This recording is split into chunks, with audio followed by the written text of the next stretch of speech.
지난주 말씀은 예수님의 제자다움이란 말씀이었습니다. 예수님이 우리 같은 죄인들에게 오신 것, 또 십자가에서 당신의 생명을 내어줌으로 우리의 죄의 값을 대신 치르신 것, 우리는 지난주에 예수님의 성육신과 십자가 대속이 만나는 비유의 말씀을 들었습니다. 또 이 말씀에 올바르게 반응하는 예수님의 제자다움에 대해서도 알았습니다. 나의 구원자이고 주님이신 예수님께서 말씀하셨으니 반드시 다시 오실 예수님 고대하며 오늘 하루도 살 것을, 그 어떤 순간에 오셔도 그 어떤 상황에 오셔도 나는, 우리 가정은, 우리 강주 삶예배교회 공동체는 예수님이 말씀하셨던 그곳에 딱하니 서 있을 것을, 그리하여 예수님의 복된 제자가 될 것을 결단하였습니다. 누가복음 12장 40절 함께 암송하시겠습니다. 살아계신 하나님의 말씀, 그러므로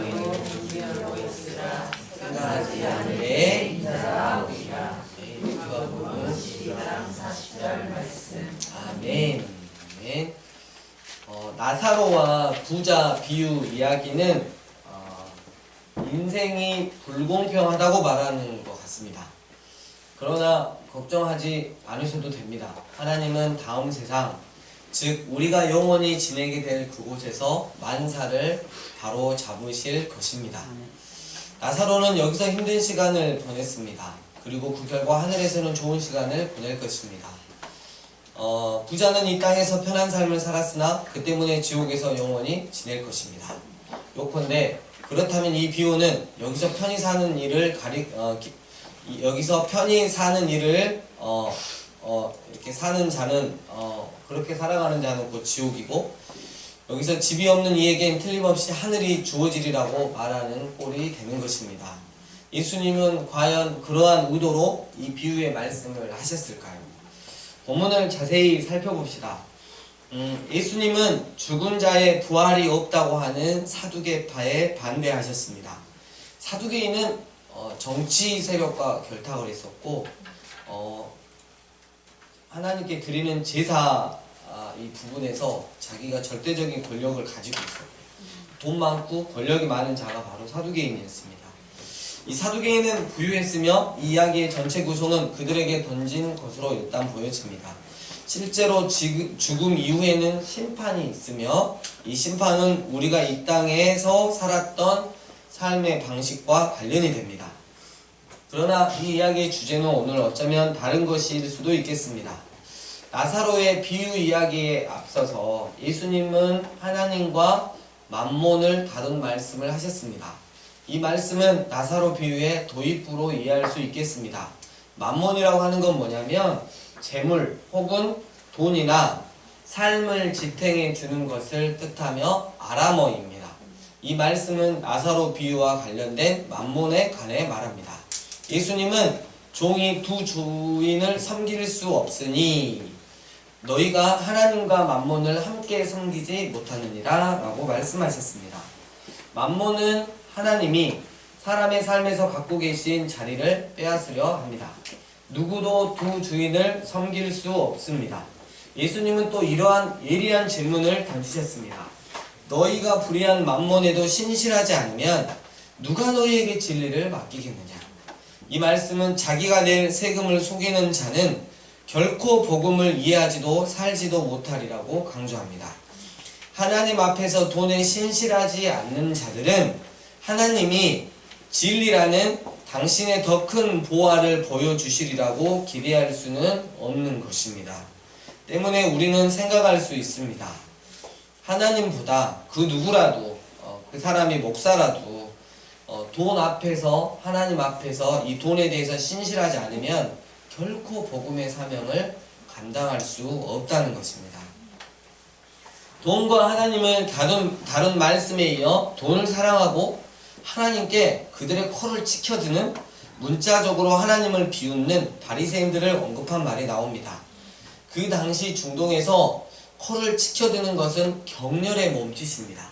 그러니까 예수님께서 돈에 관해 말씀하셨던 것에 대해 그들은 비웃고 조롱했다는 것입니다. 이제 우리는 이러한 배경을 가진 나사로와 부자 비유 이야기를 마주하게 됩니다.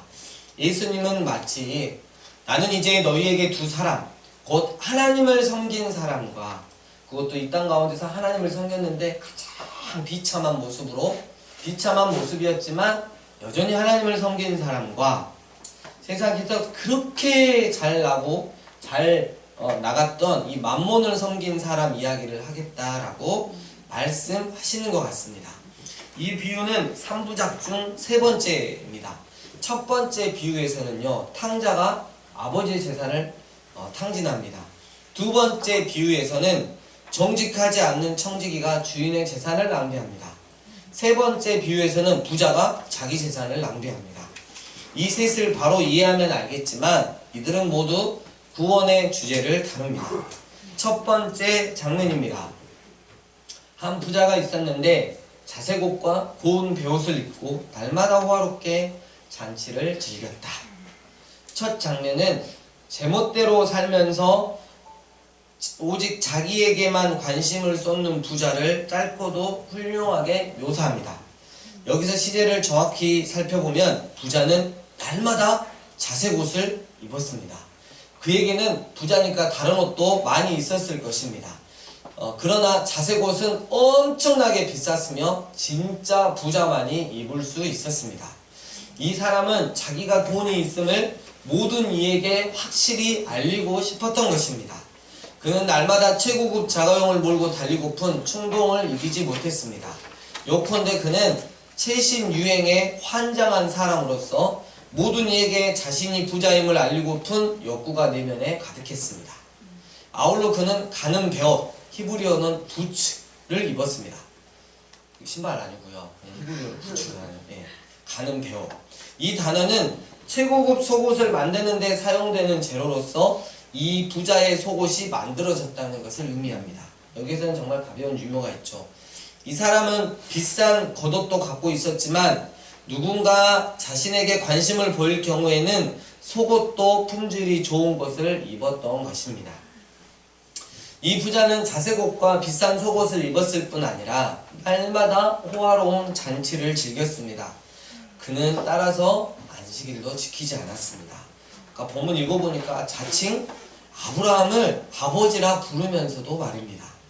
그에게는 멋대로 살아가는 삶의 방식이 하나님의 말씀보다 훨씬 더 중요했던 것입니다.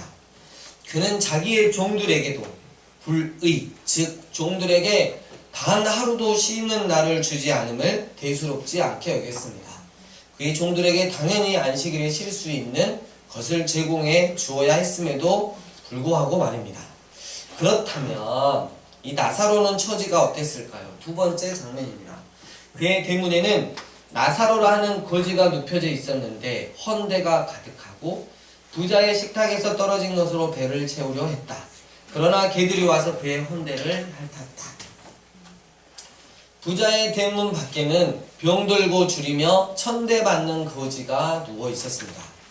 그 가난한 자의 이름이 있었는데 그에게 이런 특별한 이름을 붙인 이유는 무엇일까요? 나사로는 예수님의 그 비유 이야기를 통틀어서 유일하게 이름을 가진 인물이에요.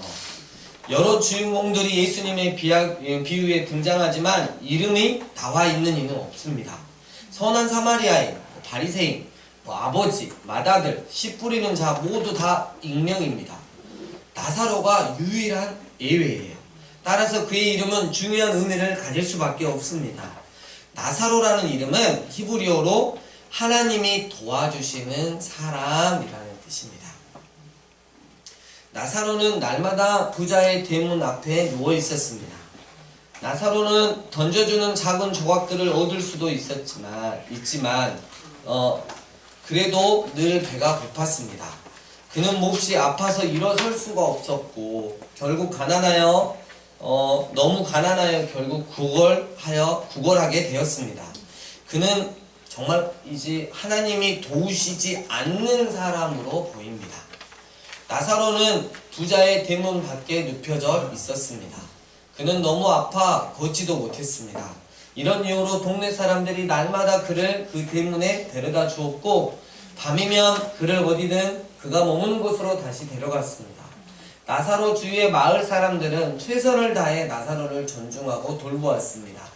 그 동네에서 나사로를 치료하는데 필요한 재산을 가진 사람은 오직 아까 그 부자뿐이었습니다. 이런 이유로 동네 사람들은 그 부자의 손님들이 나사로를 불쌍히 여겨 도움을 베풀길 소망하며 날마다 그 대문 앞에 나사로를 데려다 놓았던 것입니다. 중동에서는 이런 관습이 아주 흔하다고 합니다. 주일 아침이면 거린들이 늘 교회 밖에 모여들고 매주 금요일에는 정오 기도를 올리는 이슬람의 모스크 문에 모여드는 것. 부자는 현관문 외에 소유주의 드나드는 대문을 갖고 있었습니다. 따라서 화려하게 장식한 대문이 달린 그의 집 주위에는 필시 정원인 땅이 있었고 그 대문은 거리로 열려 있었을 것이며 나사로의 친구들은 나사로를 그 대문 앞에 놓아두었을 것입니다. 헌대가 가득한 나사로는 너무 약해 일하거나 앉지도 못했으며 다만 그 부자의 식탁에서 떨어진 것으로 배를 채우려 했습니다. 하지만 그 음식 찌꺼기를 나사로에게 주지 않고 도리어 개에게 먹였습니다. 나사로는 먹다 남은 음식을 한두 번 받아 먹었을지 모르나 그걸로 배부를 일은 만무했습니다. 나사로는 아프고 굶주리고 헌대가 가득했습니다. 이 헌대는 종기나 부스럼 등으로 살갗이 헐어서 상해 있는 것을 뜻합니다. 다시 말하면 피부병이에요. 온몸에 피부병이 도져 있는 상태를 말합니다. 그러나 이 나사로 그의 가장 깊은 고통은 마음의 고통이었습니다. 중동의 전통 촌락은 지리상 다닥다닥 붙어 있습니다. 나사로가 누워있는 대문에는 매일 벌어지는 부자의 호화 잔치 소리가 잘 들렸음이 분명합니다. 나사로에게서 불과 서너 발 떨어진 곳에서는 그 종원에서는 날마다 기대에 누워 진탕 먹어대는 한 무리 사람들이 있었지만 나사로는 누운 채 굶주리고 아픈 몸으로 그들이 주고받는 대화를 들었습니다. 바로 이들은 날마다 그 부잣집을 드나들면서 나사로를 지나쳤습니다. 그들에게는 음식이 절박하지 않았습니다. 음식이 절박한 이는 나사로였습니다. 도움은 늘 가까이 있었지만 나사로는 도움을 받지 못했습니다. 살 수 있는 옷 중 가장 값비싼 옷을 걸친 한 부자가 날마다 잔치를 벌이며 담으로 에워싸인 뜰을 가진 집에서 살았습니다. 그는 당연히 자기의 재산을 지키려고 사나운 경비견을 키우며 먹였을 것입니다. 그 개들은 배불리 먹었지만 나사로는 그러지 못했습니다. 여기서 이 이야기의 여러 핵심 중 하나가 드러납니다. 본문은 이 개들을 언급하며 이렇게 말합니다. 그러나 개들이 와서 그의 헌대를 핥았다. 그런데 원문의 그러나, 즉 헬라어인 알라가 영어로 번역되면서 게다가로 바뀌었습니다. 게다가 혹은 심지어 덮친 격으로 개들이 와서 그의 헌대를 핥았다라고 번역되어 있습니다.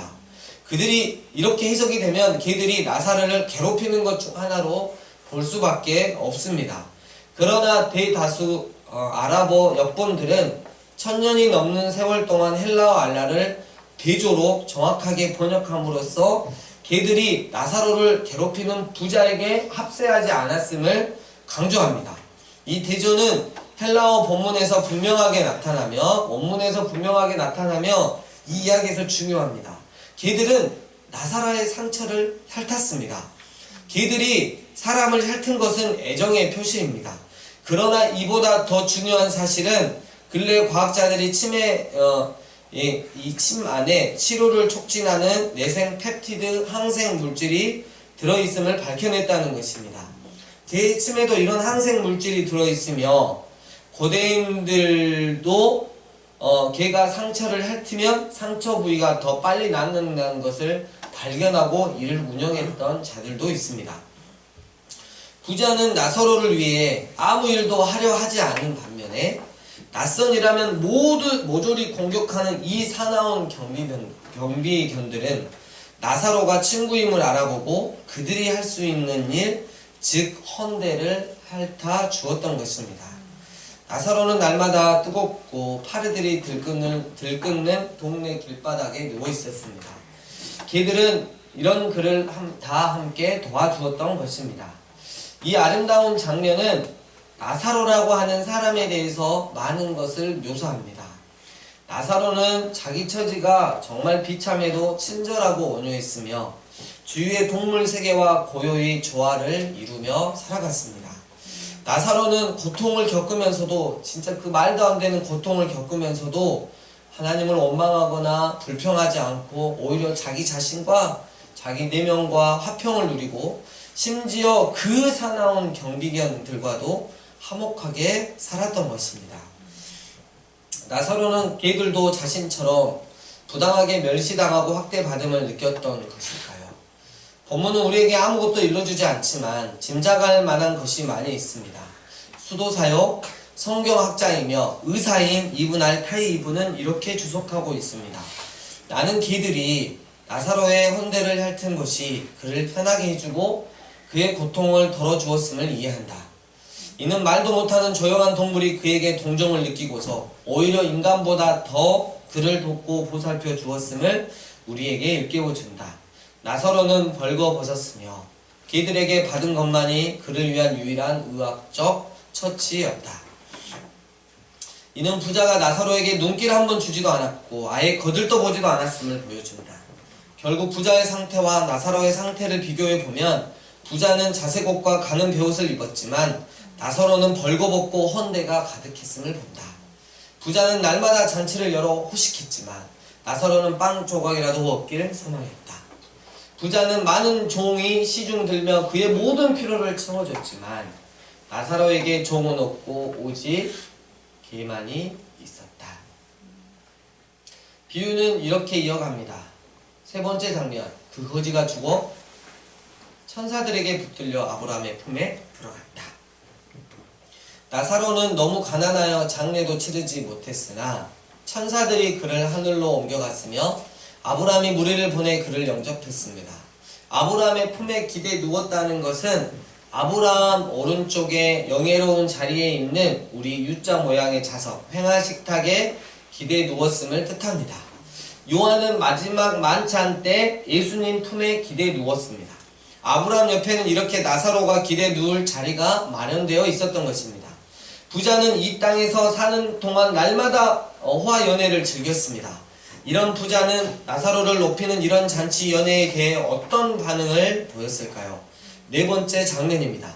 그 부자도 죽어 묻혔으니 하데스, 즉 지옥에서 고통 중에 그의 눈을 들어 멀리 아브라함과 그의 품에 있는 나사로를 보았다. 얼마 뒤 부자도 죽어 장례가 치러지고 묻혔습니다. 당연지사이지만 부자는 음부, 즉 지옥에 들어가 거기서 고통을 당했습니다. 부자와 나사로 사이에 숨막히는 긴장은 죽음 이후 사후의 삶에서도 계속 지속됩니다. 이 긴장은 이 비유가 말하는 내용에 아주 중요합니다. 우리에게는 놀라운 일이지만 부자는 나사로를 알아봤으며 그의 이름도 알았습니다. 결국 이 부자는 나사로가 그의 대문 앞에 있던 자임을 알았으며 나사로의 절박한 처지도 익히 알고 있었던 것입니다.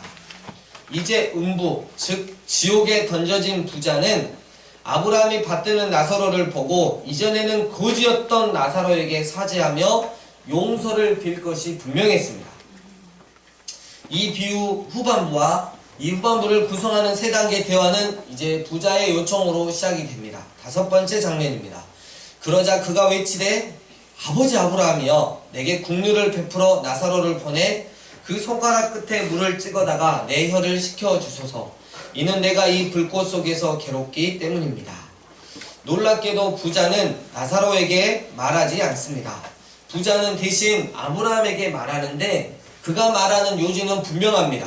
그는 입을 열어 이렇게 말합니다. 아버지 아브라함이여 내게 국류를 베푸소서. 부자는 자신도 아브라함의 자손으로서 같은 족속이라며 인정에 호소합니다. 그의 핏줄에는 아브라함의 피가 흐르며 아브라함은 그가 속한 족속의 족장입니다. 그러나 그는 도움을 받지 못했습니다. 중동에서는 가족이 전부입니다. 비참한 공경에 빠진 사람은 언제나 그 집 가장에게로 돌아가 그의 자비에 자신을 맡길 수 있었습니다. 그러면 보통 가장은 명예를 걸고 도움을 제공합니다. 그러나 이번의 경우는 달랐습니다. 우리는 아브라함과 이야기하며 쩔쩔매는 부자를 발견하리라고 예상했는데 과연 그랬나요? 아브라함은 자신이 어디로 가는지도 모르면서 정말 앞으로 나아갔던 믿음의 사람이었습니다. 그는 그의 나라와 그의 아비들과 그의 신들을 버리고 자신을 부르신 유일하신 참 하나님께 값진 순종을 바쳤습니다. 그렇다면 그 부자는 과연 아브라함의 자손이겠습니까? 그는 아브라함의 하나님께 순종하는 대가를 치렀습니까? 부자는 그런 쩔쩔매는 모습을 보이지 않았습니다. 부자는 아브라함과 자신이 한 집안임을 상기시킨 뒤 거지들이 의뢰하는 말로 소리내어 외칩니다. 내게 자비를 베푸소서. 누가복음에서 이 다음 장 18장에는 길가에 있던 눈먼 거지가 같은 말을 외치는 모습이 나옵니다. 부자는 거지들을 좋아하지 않았으며 분명 그들에게 말도 걸려하지 않았습니다. 그는 거지들에게 먹을 것을 주면 그들이 떠돌이 개처럼 다시 돌아오리라고 생각했던 것 같습니다. 그러나 이제는 이 부자가 거지가 되었습니다. 그는 나사로가 되길 갈망하지만 하나님이 도우시는 자가 되길 갈망하지만 때는 이미 늦었습니다. 부자의 첫 번째 요청은 믿을 수 없는 것이었습니다. 정말 이런 개념 없는 놈이 있을 수가 없습니다. 나사로가 고통을 겪을 때 부자는 나 몰라라 했습니다. 이제 이 부자는 자신이 고통을 겪게내니 당장 뭔가 조치를 취해야 했습니다. 회개하고 용서를 구해야 했지만 그러나 그런 일은 그에게 낯설었습니다. 그는 용서를 구하지도 않고 자신의 죄에 대해 회개하지도 않고 도리어 봉사를 요구합니다.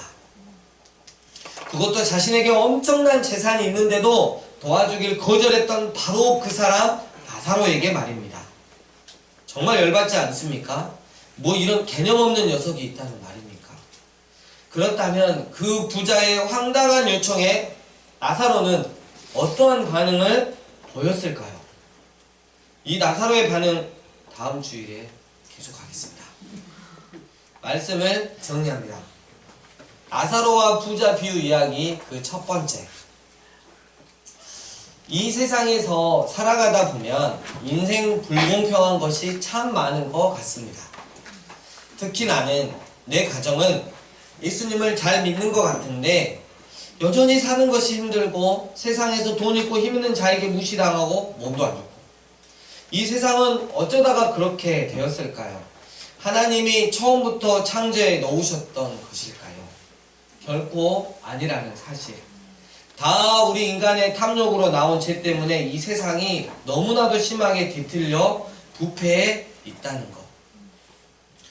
그러나 우리가 이 세상의 불공평에 대해 걱정하지 않아도 되는 것은 하나님은 이 땅에서 우리가 살았던 모든 것들을 빠짐없이 정확하게 기록해 놓으시고 이를 근거로 한치의 오차 없이 의롭게 판단하셔서 영원한 천국 혹은 지옥으로 보내시니 그때는 정말 불공평이 없을 것이라는 것입니다. 다시 돌아와서 그렇다면 이 불공평한 세상에서 예수님을 믿는 자는 어떻게 살아가는 것이 옳은 것일까요? 오늘 본문의 전반부가 이에 대해 우리에게 대답해 줍니다. 그 부자처럼 살지 말고 나사로처럼 살아가라고. 만몬, 즉 돈을 섬기지 말고 하나님을 섬기면서 살아가라고. 이것은 곧 우리의 구원의 문제입니다. 부자, 오직 자기 자신뿐입니다. 자기만 괜찮으면 되는 것입니다. 자기 탐욕으로 똘똘 뭉쳐 있습니다. 최신 유행의 환장한 사람입니다. 자기 자랑을 엄청 하고 싶어하는 사람입니다. 아브라함을 아버지라 부르는, 그러니까 교회에 와서 예수님을 구주로 부르는 자임에도 하나님의 말씀에 순종하며 사는 것보다 자기 멋대로 살아가는 삶의 방식이 그에게 훨씬 더 중요했던 것입니다. 나사로, 거지입니다. 거기다 몸도 성치 않습니다. 때문에 동네 사람들이 그 마을에서 유일하게 나사로를 거들어 줄 수 있는 건 그 부자의 대문에 날마다 데려다 주었습니다. 그러나 그 부자가 은혜를 베풀지 않는 관계로 경비견에게나 주는 음식 찌꺼기조차도 주지 않는 관계로 굶주렸습니다. 그런데 나사로 그는 현재의 자신의 처지에 대해 전혀 불평하지 않았습니다. 그는 자신의 처지가 비참해도 늘 언제나 마음이 온유했고 친절했습니다. 다음 주 말씀을 들어보면 아실 테지만 정말이지 바보스러울 정도로 친절했고 또 온유했습니다. 그러니까 하나님이 도와주실 수밖에 없는 사람인 것입니다. 그는 고통을 겪으면서도 자신과 화평을 누리고 심지어 그 사나운 경비견들과도 화목하게 지냈던 것입니다. 때문에 그들은 나사로에게 와서 나사로의 헌대를 했습니다. 애정의 표시이자 도움의 행위였습니다. 사랑하는 강주 삶의 예배교회 예배자 여러분, 나사로의 그 마음의 고통, 제가 쉽게 그냥 본문 말씀을 통해서 이야기했지만 나사로의 그 마음의 고통, 몸 아프지, 가진 거 없고 거지지, 자신은 아무것도 할 수도 없지, 그 부자들이 마치 없는 것처럼 무시하지. 그 마음의 고통 헤아릴 수 있겠습니까? 얼마나 힘들었을까요? 그런데 나사로는 나에게 왜 이런 일이, 하필 왜 나에게 왜 이런 고난과 고통이 있는 거야 라며 현재의 처지를 원망하지 않았던 것입니다. 대신 나사로는 그렇다면 이제 나는 무엇을, 이 땅에서 받는 이 고통으로 나는 무엇을 행하며 살아갈까를 고민했던 것입니다. 그리하여 그 부자에게 천히 여김을 당하여도 굶주려도 오늘 하루도 하나님이 자신을 도우셨음을 고백하며 살아갈 수 있었습니다. 반면 그 부자는 하나님께 좋은 선물을 받고도 그것에 대해 마치 자기 스스로가 그것을 만들어낸 것처럼 거만하며 나사로 같이 어려움에 처한 자들을 돌보지 않았습니다. 나에게 왜 이런 선물을 하나님이 주셨을까를 생각해보고 그 선물을 주신 하나님께 감사해하며 하나님의 청지기로서 하나님이 기뻐하시는 곳에 자기가 하나님께 받은 선물을 홀로 보냈어야 했는데 오직 자신의 탐욕의 배만 가득 채웠던 것입니다. 이제 우리도 결론을 내려야 할 것입니다. 나사로처럼 나에게 문제는 왜 하필 나한테 왜가 되지 못하게 해야 할 것입니다. 나에게 문제는 이제 하나님께서 주신 것으로, 정말 아픔이지만 하나님께서 내게 허락하신 그것으로, 그것이 비록 고통일지라도 나는 그 고통 가운데 그 고통으로 무엇을 행하며 살아갈까가 되게 해야 할 것입니다. 억울하다고 생각하지 마십시오. 차별당한다고 생각하지 맙시다.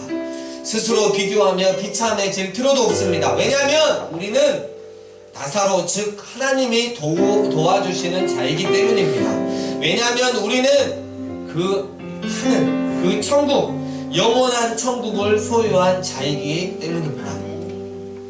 나의 삶에 오해가 문제되는 것이 아닌 내게 허락되어진 것으로 이제 나는 무엇을 행하며 살아갈까가 문제되게 하는 자로 이번 한 주 살아가시는 여러분 되시길 주의 이름으로 부탁드리며 축복합니다. 주신 말씀 가지고 함께 기도하며 나가겠습니다.